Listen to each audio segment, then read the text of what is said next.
The rain had already washed the streets clean when Lila Porter locked the door of Benny's diner at 11:42 p.m. Her breath formed faint white clouds as she pulled her jacket tight and crossed the empty parking lot.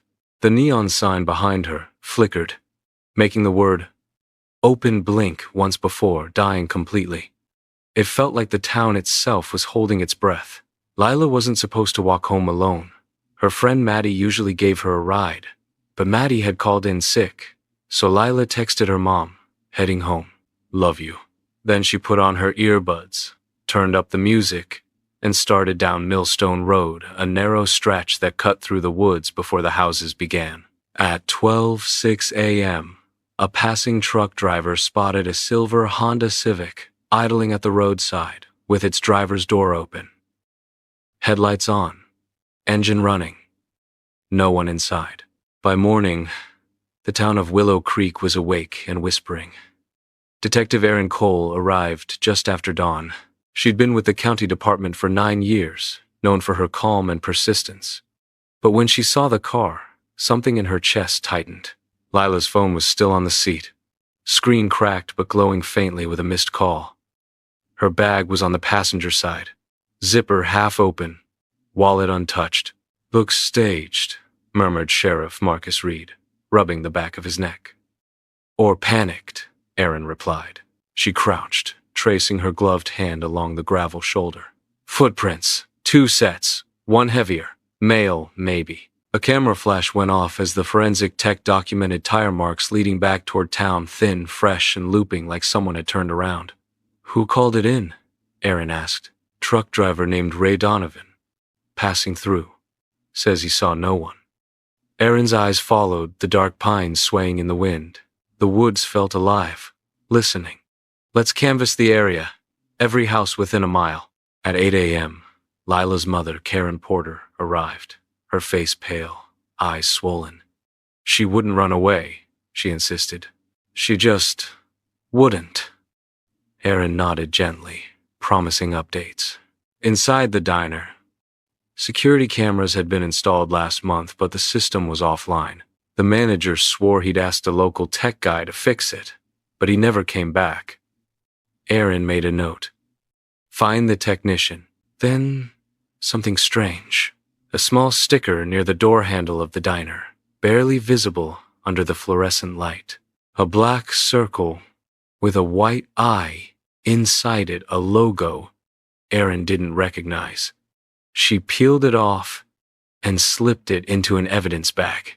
By afternoon, the town was a storm of social media posts. Number Find Lila Porter trended locally. Dozens claimed to have seen her at gas stations or diners miles away, but none checked out. Someone even uploaded grainy footage of a girl walking through fog near the forest line.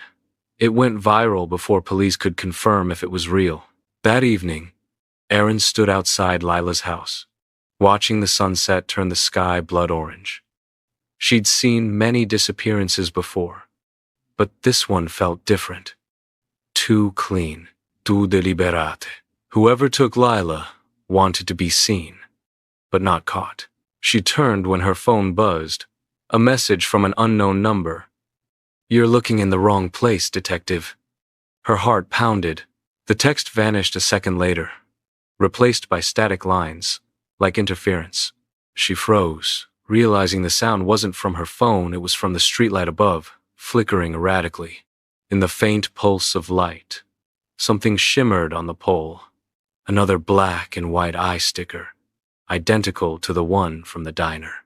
Across town, at that same moment, a live stream went live on an obscure website. The screen showed a forest clearing, moonlight breaking through branches. For 3 seconds, the camera panned to an abandoned shed, and then a voice whispered, "She's not gone. She's watching." The stream cut to black. When Erin returned to the station, Reed handed her a folder. "Tech team found something odd. That sticker? It's connected to a security company that doesn't exist. Domains hosted overseas. All fake info." Erin's pulse quickened, meaning someone created it to blend in. He nodded. And maybe to hide cameras. Erin looked at the wall map of Willow Creek, the town's streets glowing under red pushpins. She added a new one at Millstone Road, then another at Benny's Diner. The pattern formed a triangle. "Whatever this is," she whispered, "someone's watching all of us. Outside." Rain began again. Soft, rhythmic, almost like breathing. The silence of Willow Creek was breaking, one drop at a time. Morning fog hung low over Millstone Road, making the trees look like silent ghosts. Detective Erin Cole stood beside Lila's abandoned car again, her coffee long gone cold. The rain had stopped, but the smell of wet soil and gasoline still hung in the air. The tech team had already packed up, but something about the scene still felt wrong. Erin crouched near the pine line, her flashlight cutting through the mist. She scanned the trunks, searching for anything the others might have missed. That's when she saw it.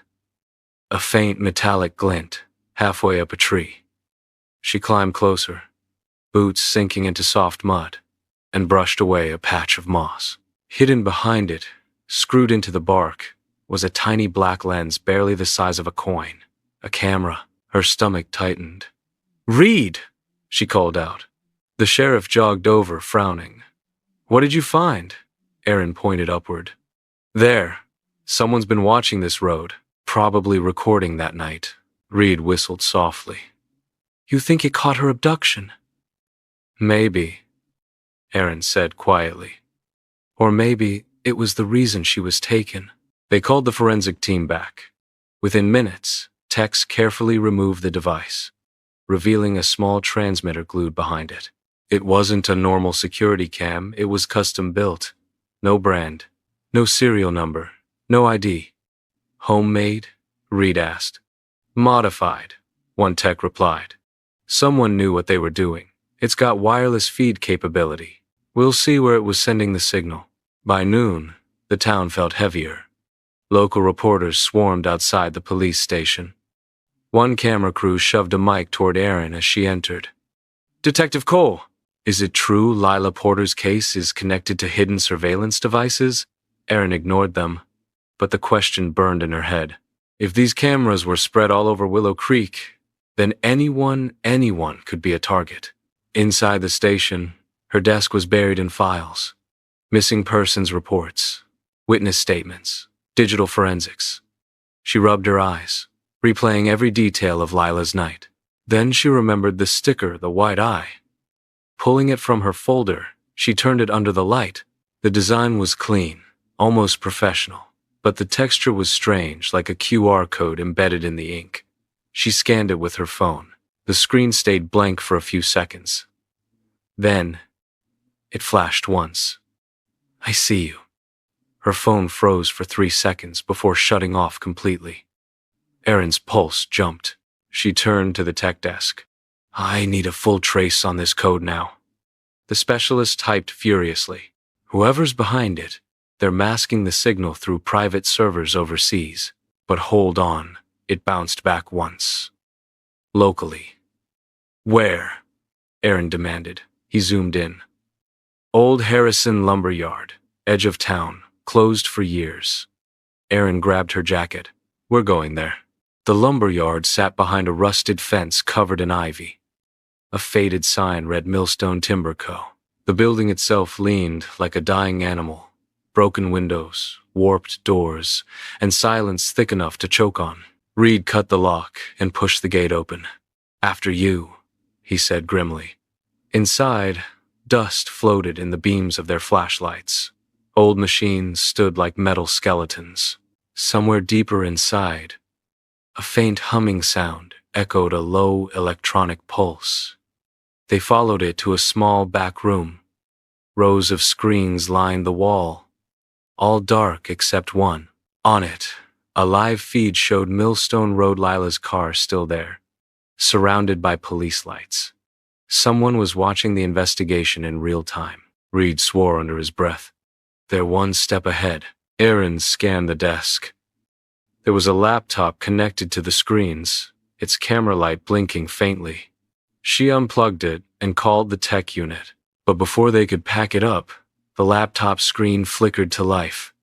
A black background, Then white text began to type itself across the screen. "Stop digging, detective. Some secrets protect the town." Erin stared, jaw tight. "Trace it." The screen flickered again, then played a short clip. A girl sat in a dark room, her hands trembling. Blonde hair, tear-streaked face. Lila Porter. She whispered something almost too soft to hear.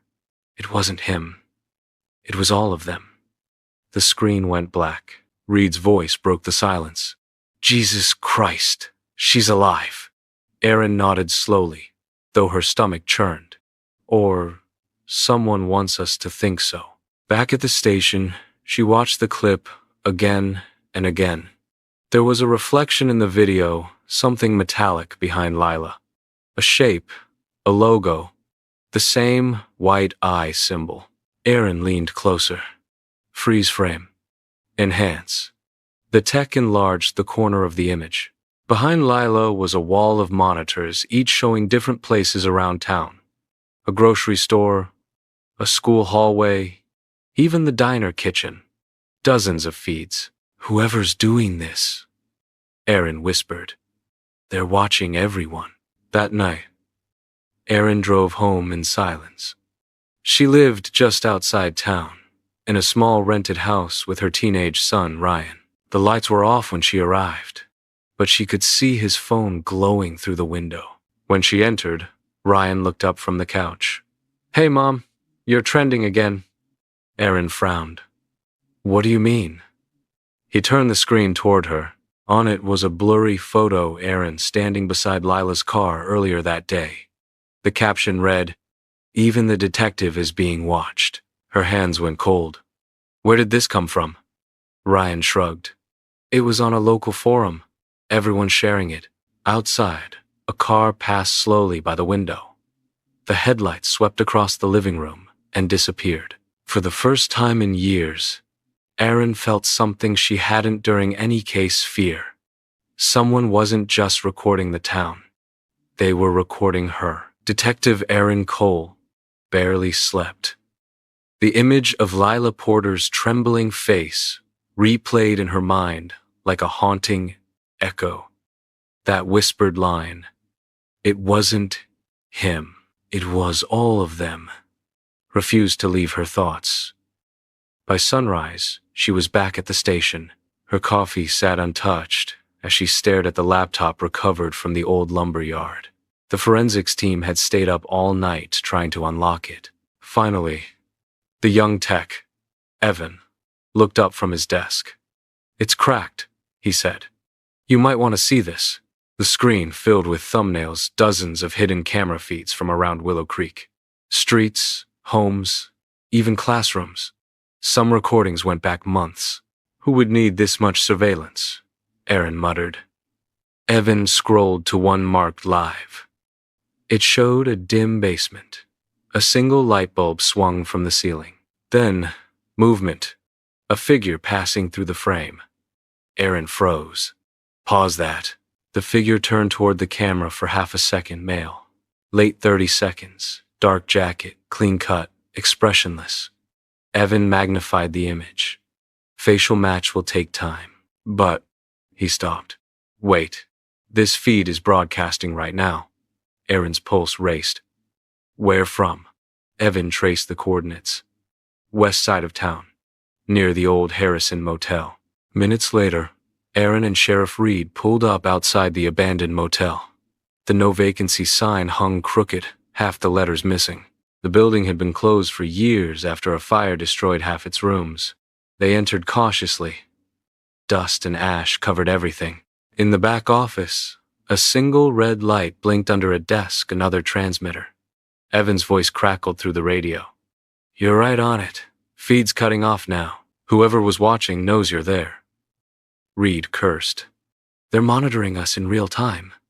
Erin's gaze swept the room. On the wall hung an old corkboard covered with faded photos. She leaned closer. They weren't random, they were photos of missing people. All local, all unsolved. And Lila's picture sat pinned in the center with a fresh tack. Someone had been building this wall carefully, watching, planning. Back at headquarters, Erin pieced the timeline together. 6 disappearances in 3 years, all in or near Willow Creek. All young women, and all near areas where those eye stickers had been found. Reed paced behind her. "You think this is one guy?" Erin shook her head. Lila said, "It was all of them. Maybe this isn't one kidnapper. Maybe it's a network." Reed frowned. "You mean like a cult?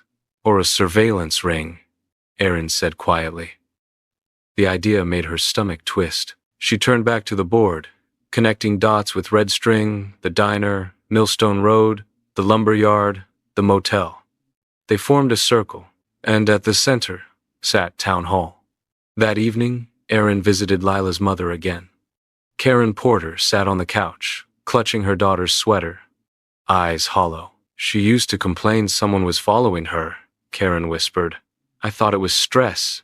She'd say, "Mom, I feel watched, even in my room." Erin's throat tightened. "Did she ever show you proof?" Karen hesitated, then opened a drawer and handed Erin a tablet. "This was Lila's. I didn't want to look, but maybe you should." On the screen was a folder titled The Pines. Inside were short, shaky video clips filmed through half-closed curtains. Each clip showed a van parked outside Lila's apartment at night. Silhouettes moved inside, people with laptops glowing on their faces. One man stepped out once, looking straight at her window. The final clip ended with Lila whispering, "If something happens to me, they're already here." Later that night, Erin sat alone in her car, outside the station, the town quiet around her. She opened her laptop and accessed the same hidden site from the earlier livestream. At first, the page looked blank. Then, slowly, text began typing itself. "Welcome back. Detective. Did you find the camera in the pines?" Her heart thudded. Someone was online now. Erin typed back, "Who are you?" The reply came instantly. "We are the eyes. We watch. You investigate. We clean." She frowned. "What do you want? Silence, or you'll join her." The screen flashed, replaced by static, then a single frozen frame of Lila appeared. Her eyes were wide, lips moving as if whispering something. Erin replayed it in slow motion, reading her lips. 2 words. Town Hall. Erin exhaled shakily and started her car. If Lila was still alive, she was close. But if the surveillance network reached inside Town Hall, then the people Erin trusted most might already be part of it. As she drove off into the fog, another hidden camera across the street quietly followed her taillights, its red light blinking in steady rhythm. Someone was always watching. The rain had returned, steady and cold, tapping against the station windows like an impatient hand. Detective Erin Cole stood behind the one-way glass of the interrogation room, watching the young man seated inside. Ethan Ward, 21, college student, and Lila Porter's boyfriend. He sat, hunched forward, fingers tapping the table, eyes red from either tears or sleepless nights. Sheriff Marcus Reed crossed his arms. "You sure you want to do this yourself?" Erin nodded. "He asked for me. Let's hear him out." She entered the room, her tone calm but sharp. "Ethan, you know why you're here." He swallowed hard. "They think I hurt her. I didn't. I swear, Detective. I loved her." Erin placed a folder on the table, photos of Lila, her car, and a still frame of the video where she whispered, "It wasn't him." Ethan's head snapped up. "That's her. That's Lila. You found her?" Erin's eyes softened. "Not yet, but she said something important. It wasn't him." "Why would she say that?" He looked down, voice trembling. "Because everyone already blamed me. Yeah, we argued that night, but she left for work. I texted her after midnight. No reply." "What did you argue about?" Erin asked. He hesitated. "She'd been paranoid. Said people were following her. Said there were cameras near her apartment. I told her to go to the cops, but she didn't trust them anymore." "Why not?" Erin pressed. Ethan's gaze dropped. She said someone inside the police was leaking her information. Erin froze. Her pulse quickened. Did she say who? He shook his head. No, just said she found proof on her tablet videos of vans parked outside, guys watching her through glass. Erin exchanged a tense glance with the mirror. Reed was on the other side, watching. Her instincts told her Ethan was telling the truth, but something still didn't fit. A soft knock came on the door. A tech officer stepped in and handed Erin a note. Polygraph ready. She turned to Ethan. We'll do a simple lie detector test. Just yes or no, okay? He nodded nervously. They moved to the next room, where wires were strapped across his chest and fingers. The polygraph's quiet beeping filled the silence. Erin began, her voice calm. Did you harm Lila Porter? No, line steady. Do you know where she is now? No. Small tremor, but not deception. Do you know who took her? Ethan hesitated. I think I do. Sharp spike. Erin leaned forward. Who? His breathing grew fast. I don't know their names, but I saw them once. They called themselves the Eyes. The room fell silent. Erin's voice was low. How do you know that name? Ethan swallowed. They contacted me after she disappeared. Sent me an email. It said, you couldn't protect her. Stay silent. I deleted it. Can you show us the email? Reed asked through the intercom. I tried, Ethan said weakly. But when I logged back in, my account was gone, like it never existed. The tech finished the session, confirming quietly. He's scared but telling the truth. Erin unclipped the wires. Ethan, we'll keep you safe.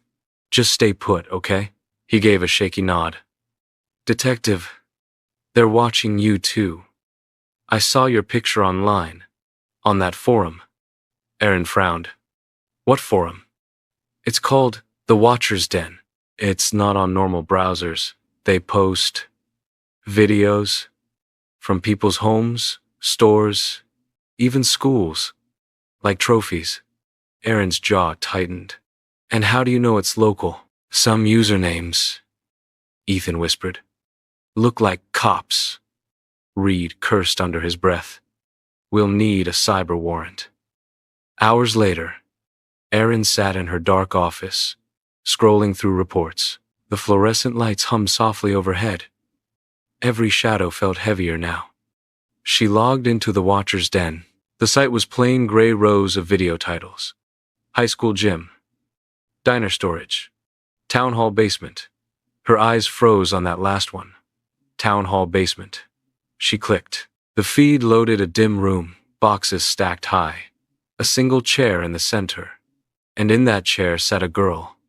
Wrists tied, head bowed. Lila, Erin whispered. Before she could hit record, a distorted voice came through her speakers. Detective Cole, you shouldn't have found us. The screen flickered, the feed vanished, replaced by static. Her heart pounded. She grabbed her phone and called Reed. Meet me at Town Hall. Now. When they arrived, the building was locked. Only one security guard was on duty, Paul Jenner, a quiet man in his 50s who'd worked there for years. Reed flashed his badge. We need to check the basement. Paul looked startled. Basement? That section's sealed after the flood years ago. Erin's tone was sharp. Open it. He hesitated, then fetched a heavy ring of keys and led them through a narrow corridor to a rusted metal door behind the supply closet. Dust covered the handle. As the key turned, a damp, moldy smell filled the air. They descended the concrete stairs. At the bottom, a single light flickered on. In the middle of the floor stood an empty chair, the same one from the feed. Reed's voice dropped to a whisper. We're too late. Erin scanned the room. Wires dangled from the ceiling, unplugged cameras. Whoever had been here cleared out fast. On the wall, written in red marker, were the words, She's not the first. Back upstairs, Erin faced Paul. Who else has keys to this door? He swallowed hard. Just me and one other. Who? He hesitated, eyes darting away. Your chief, Captain Miller. Erin felt the ground shift beneath her. Her own boss, Detective Erin Cole, sat alone in her car outside the police station. The night pressed against the windshield like a dark tide, and her hands trembled slightly. Captain Miller. Her own superior officer, the man she'd trusted for years. She replayed the scene in the town hall basement over and over in her head. The unplugged cameras, the red writing on the wall. She's not the first. It wasn't a message. It was a warning. Inside, the station's windows glowed faintly. Miller's office light was still on. Erin took a slow breath and walked in. Miller looked up from his desk, calm and polite as always. Erin, long night? You could say that, she replied, forcing composure. I just came from town hall. Town hall? His brow furrowed. What for? We found a sealed basement, Erin said carefully. Hidden cameras. Evidence Lila Porter might have been there. Miller blinked just once, too slow. That's strange. That part of the building's closed off. Erin's eyes didn't leave his. Only two keys opened that door, Paul Jenner's and yours. For a moment, silence stretched thin between them. Then Miller leaned back and gave a faint smile. Be careful what you're suggesting, Detective. I'm not suggesting anything, she said softly. But if you've got nothing to hide, hand over your key. Miller watched her for a long moment before standing up. He dropped a small silver key on the desk. There, take it, if it helps you sleep. Erin nodded, pocketed it, and walked out. But something inside her screamed that it was too easy, too smooth. Back at her desk, she sealed the key in an evidence bag. It felt freshly cleaned. She called the lab to dust it for prints, then opened the town hall report. Every wire, every unplugged camera had the same faint logo engraved into the plastic, the black and white eye symbol. The eyes again, then a discovery. One device had a hidden data chip. Erin plugged it into a secure terminal. A folder appeared. Project Serenity. Inside were video files, not of kidnappings, but of meetings. Men and women in suits sitting around a dark conference table. And at the head, Captain Raymond Miller. Erin pressed play. Once the grid is complete, Miller said in the video, control will be absolute. Another man replied, people believe we're building a safety network. Miller smiled. Let them. Fear is just another kind of peace. Erin stopped the playback, her stomach turning. They weren't protecting the town, she whispered. They were testing how much control people would accept. She called Reed to her office. When he saw the footage, his face drained of color. Jesus, he muttered. He's running it. Not just running it, Erin said quietly. He created it. Project Serenity started 20 years ago, and Lila stumbled onto it. Reed paced. We have to call the State Bureau. Not yet, Erin said. We don't know who else is compromised. If Miller's involved, others could be too. He frowned. You're saying we can't trust our own department? I'm saying we can't trust anyone until we're sure. That night, Erin drove home through heavy fog. Her teenage son, Ryan, had fallen asleep on the couch, an open textbook on his chest. She smiled faintly and covered him with a blanket. Then her phone buzzed, a text from an unknown number. You can't protect him if you keep digging. Erin's blood ran cold. She rushed to the window across the street. A black van idled for a second before vanishing into the mist, heart racing. She called Reed. They know where I live. Stay put, he said quickly. I'm sending a patrol car. An hour later, a cruiser pulled up outside. Erin looked through the blinds. The officer behind the wheel was Dempsey, one of Miller's closest men. Her gut twisted. Unable to sleep, Erin powered up her laptop again and logged into the Watcher's Den. Most of the feeds were gone deleted, but one new folder had appeared. Cole Family. She clicked. The feed opened to her own living room. Ryan asleep on the couch, the pizza box, the blanket she'd just placed. Her stomach dropped. She tore out the modem cable, grabbed her gun, and ran outside. She searched the yard inch by inch until something half buried in the mud caught her flashlight beam. A small black camera, red light blinking faintly. On the back, a sticker read, "Property of Willow Creek Police Department." Her breath caught. They're using official gear. At dawn, Erin met Reed at a diner outside town, the only place without cameras. She slid the camera across the table. Reed's eyes darkened. That's department. Issued equipment. Only senior officers can approve these installs. So Miller's using a fake safety program to spy on civilians, Erin said bitterly. He's turning Willow Creek into his lab. Reed nodded slowly. We go to the state tonight. Erin's phone buzzed again. A new message, a short video clip. Lila, crying, whispering into the camera. He's not who you think he is, Detective. Erin's hand trembled. She's talking about Miller. Reed met her eyes. Then we end this before he ends you. Outside, thunder rumbled over the horizon. The storm was returning. In Willow Creek, silence was no longer safety, it was control. The rain had stopped, but clouds still hung low over Willow Creek, heavy and motionless. The town was quiet, unnaturally so. Detective Erin Cole parked outside the police station, gripping the steering wheel tightly. She hadn't spoken to Captain Miller since the previous night. Every instinct told her to confront him, but she needed proof, solid, undeniable proof, before she exposed him. The folder she'd found, Project Serenity, was enough to start a war, but not enough to win one. Inside the station, she headed straight to the records archive, a place few visited anymore. Rows of old files, metal cabinets, and dust thick enough to choke on. Somewhere in here, she hoped, was the missing piece that tied Miller to the eyes. Erin slipped on gloves and began pulling files. Each folder had names she didn't recognize. Budget requests, camera purchase orders, town infrastructure logs. Then one caught her attention. Civic Surveillance Expansion, 2010-2015. Inside were printed blueprints and invoices, hundreds of them, all signed off by Chief Raymond Miller. Erin frowned. 10 years ago, Miller wasn't even chief yet. Someone had backdated these. Looking for ghosts, Detective? The voice came from behind her. She spun around. A man stood in the doorway. Tall, thin, late 40s, wearing an old janitor's uniform. His badge read Henry Doss. She'd seen him before cleaning staff, night shifts mostly. Just checking old permits, Erin said carefully.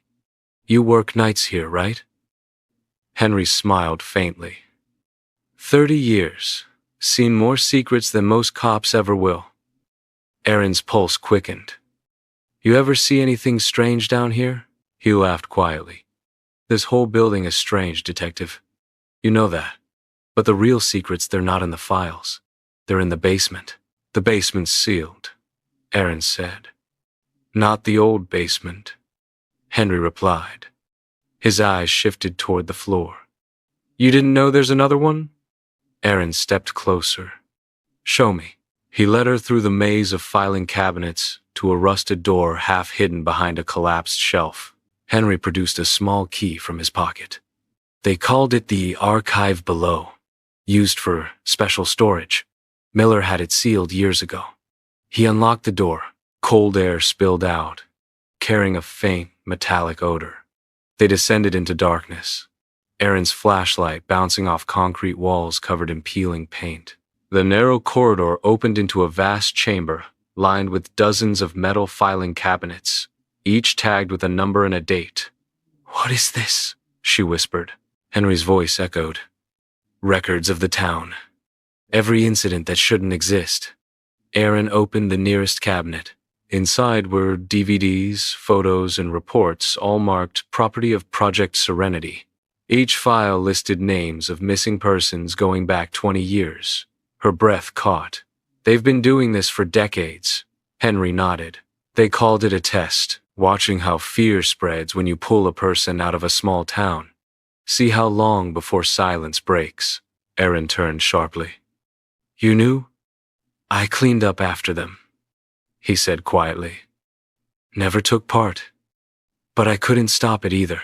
Before she could respond, a loud metallic click echoed from above. The door they came through slammed shut. Erin raised her gun. Who else is here? Henry's face went pale. He followed us. The light at the top of the stairs flickered. Heavy footsteps echoed down, slow and deliberate. Then a voice calm, controlled.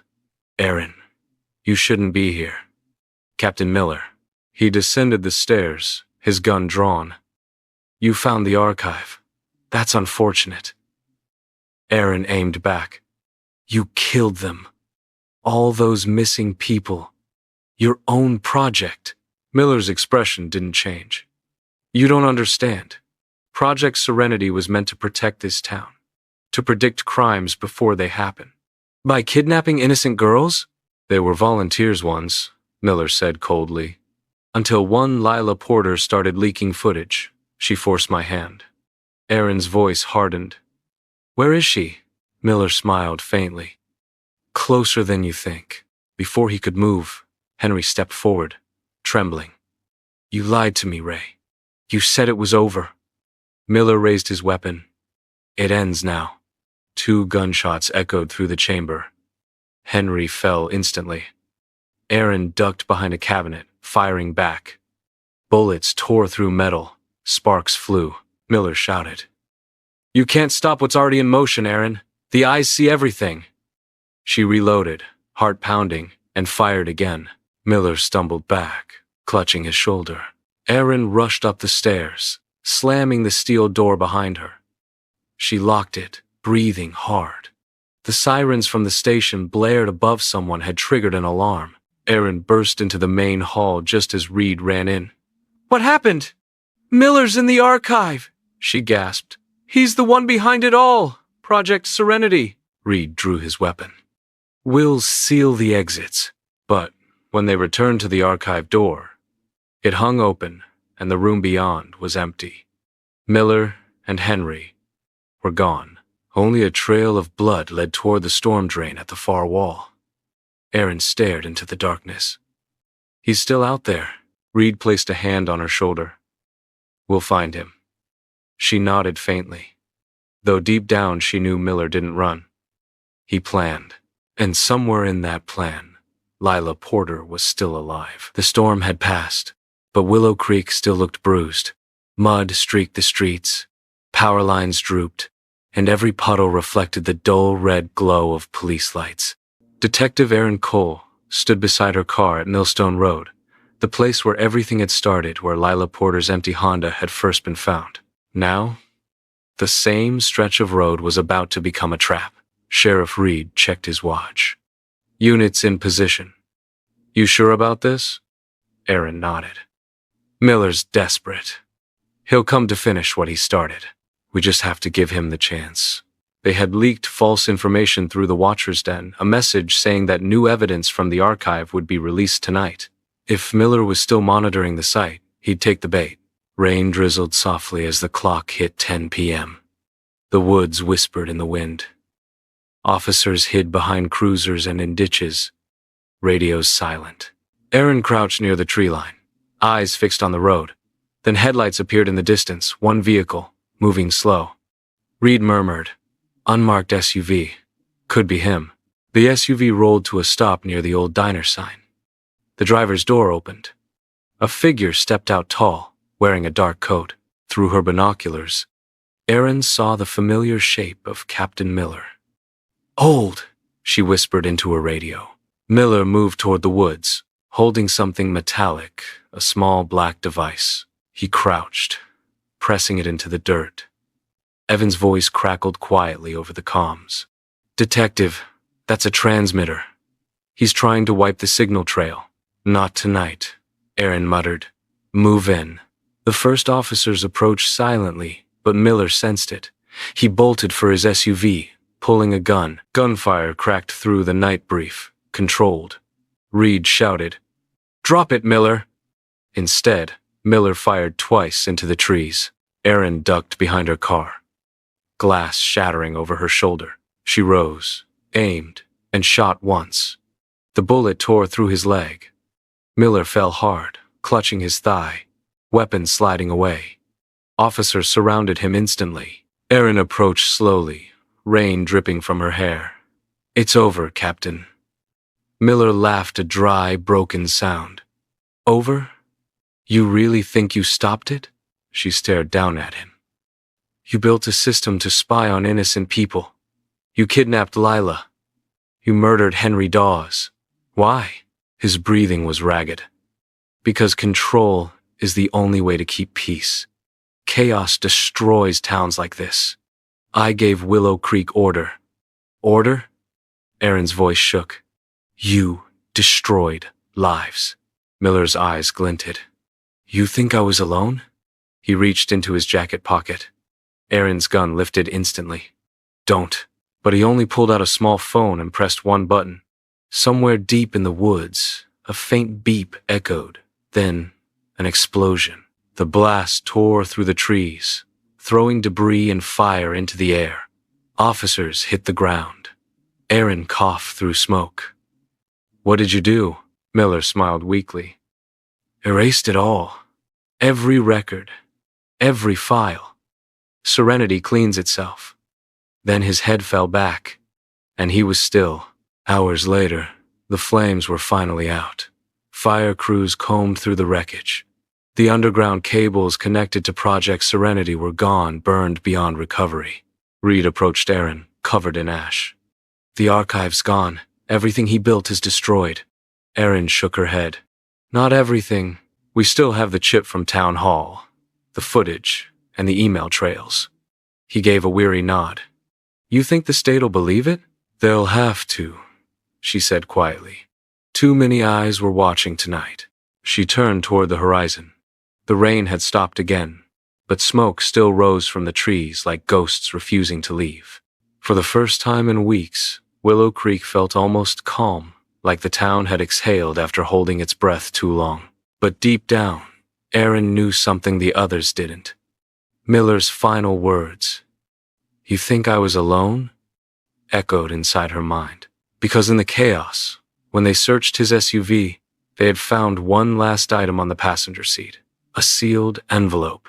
Inside, a note written in sharp, deliberate handwriting, "We are still watching." 3 days later, Willow Creek no longer felt like the same town. Reporters had vanished. Crime scene tape fluttered like ghosts in the wind, and people finally stepped out of their homes, blinking as though waking from a long nightmare. Detective Erin Cole sat in her office, staring at the caseboard one last time. Red strings dangled loosely between photos and maps, now meaningless without Miller's files. The man who had promised safety had nearly destroyed everything. But something still didn't sit right. She replayed Miller's final words in her head. "You think I was alone?" Her instincts screamed that the truth wasn't buried in fire or data, it was hiding in plain sight. Sheriff Reed knocked softly and entered. "State Bureau wants your statement by morning. They'll handle what's left." Erin nodded, exhausted. "Did the lab find anything in Miller's SUV?" Reed hesitated. "Only that envelope you mentioned. The handwriting wasn't his." Her heart skipped. "Not his?" He shook his head. "We ran it through handwriting analysis. It matches someone from the department." "Who?" He placed a photo on her desk. "Tech specialist Evan." Erin's stomach dropped. "Evan?" Reed sighed. "He disappeared 2 nights ago. His apartment was cleaned out. No computer, no phone, just this flash drive." He set it down gently. Erin plugged it in. One folder appeared. For Detective Cole. Inside, a single video. The footage showed Evan sitting in a dark room, pale, terrified. "If you're watching this, I'm sorry. I thought I was helping you," he said, voice shaking. Miller wasn't the leader. He was just the face. The real program. It's bigger, federal. Project Serenity was only the prototype. He looked directly into the camera. They're expanding it nationwide. Every city, every town, the eyes are already everywhere. The video glitched, freezing on his expression of fear, then went black. Reed whispered, "My God." Erin exhaled slowly, heart pounding. He knew too much. That's why he ran. She closed the laptop and looked out the window. The streets of Willow Creek were quiet again, just like before. But silence didn't mean safety anymore, it meant surveillance. Later that night, Erin returned home. The air smelled of rain. Ryan was asleep, his room filled with soft music. For a brief moment, everything looked normal again. She made tea, sat on the couch, and stared at the blank television screen. Her reflection stared back tired, hollow-eyed. Then, the TV flickered to life. No remote, no signal. Static filled the screen, then slowly cleared to reveal a dark, empty room. A chair in the center, a single light overhead. A distorted voice echoed through the speaker. "You were never outside the system, Detective. You were part of the experiment." Erin froze, every muscle locking. On the screen, a live feed appeared, her own living room, from the exact angle behind the TV. She turned slowly. There, inside the vent near the corner wall, a faint red light blinked once, then went dark. Outside, the wind howled softly through the streets. The town of Willow Creek slept, unaware that its peace was an illusion. The silence returned, but this time, it was watching.